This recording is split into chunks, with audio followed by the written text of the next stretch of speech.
मायापुर के जंगल में गोलू नाम का एक सुस्त और कामचोर चिड़िया रहता था। गोलू चिड़िया कुछ भी काम धाम नहीं करता था। वह दिन भर बैठकर गप्पे लड़ाता रहता था और बातों को गोल गोल घुमाकर अपना टाइम पास करता रहता था। गोलू चिड़िया के घर में उसकी पत्नी मुनमुन और दो छोटे छोटे बच्चे रहते थे। गोलू चिड़िया के घर की आर्थिक स्थिति इतनी खराब हो गई थी कि उसके घर में महीना में 10 दिन बच्चे भूखे ही सोते थे, लेकिन गोलू चिड़िया को इससे कोई भी फर्क नहीं पड़ता था। एक दिन गोलू चिड़िया घूमकर जब अपने घर आता है तो देखता है कि उसकी बीवी मुनमुन बहुत गुस्सा में थी। अरे मुनमुन, तुम बहुत गुस्से में लग रही हो, क्या बात है? अरे मुझे बहुत भूख लगी, जाओ खाना लेकर आओ।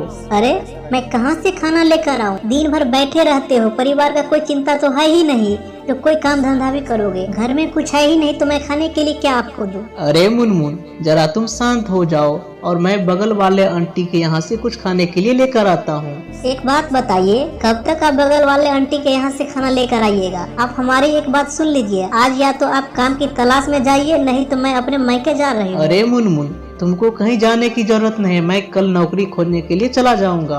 कल नहीं, अभी के अभी जाइए, और जब तक नौकरी नहीं मिलेगा तब तक घर वापस मत आइएगा। इसके बाद मुनमुन चिड़िया 3 रोटी बांधकर गोलू चिड़िया को दे देता है। ये लीजिए रोटी, रास्ते में भूख लगेंगे तो खा लेना। इसके बाद गोलू चिड़िया काम की तलाश में चुपचाप निकल जाता है। कुछ दूर जाने के बाद गोलू चिड़िया की नजर एक दुकान पर पड़ता है। वह उसके पास जाता है और चुपचाप बैठ जाता है। कालू दुकानदार गोलू चिड़िया से कहता है, अरे भाई, आपको क्या चाहिए? आप बहुत परेशान लग रहे हैं। अरे कालू दादा, मैं कुछ खरीदने के लिए नहीं आया हूँ, मैं तो नौकरी की तलाश कर रहा हूँ। क्या आपके पास कोई काम खाली है? अरे गोलू चिड़िया, हमारे यहाँ तो कोई भी काम खाली नहीं है।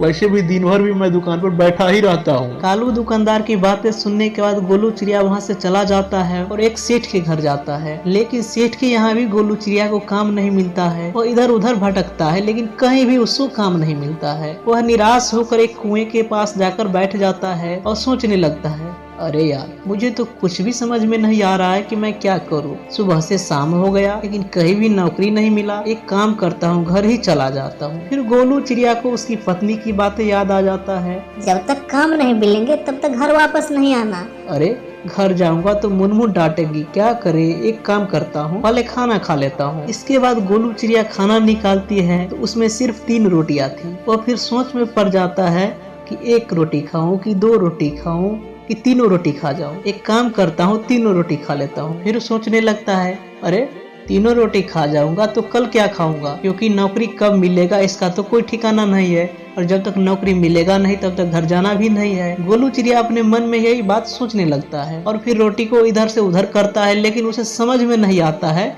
यह 1 रोटी खाए कि 2 रोटी खाए। वह चुपचाप बैठा रहता है। फिर सोचता है कि क्यों ना इस कुएं से ही पूछ लिया जाए। वह जिस कुएं के पास बैठा रहता है उसी कुएं से कहता है, हे कुएं महाराज, आप ही बताइए, मुझे तो कुछ समझ में ही नहीं आ रहा है कि 1 खाऊं कि 2 खाऊं कि तीनों को खा जाऊं। गोलू चिड़िया की बातें सुनने के बाद कुएं से कोई भी आवाज नहीं आता है, क्योंकि वह कुआं एक साधारण कुआं था। लेकिन उस कुएं के अंदर में 3 परियां रहती थी। वह जैसे ही गोलू चिड़िया की बातें सुनता है कि 1 खाऊं कि 2 खाऊं कि तीनों की खा जाऊं, तो परियों को ये समझ में आ जाता है कि शायद कोई दानव है और उसी परियों को खाने की बात कर रहा है। अरे तारा, लगता है आज कोई दानव आ गया है।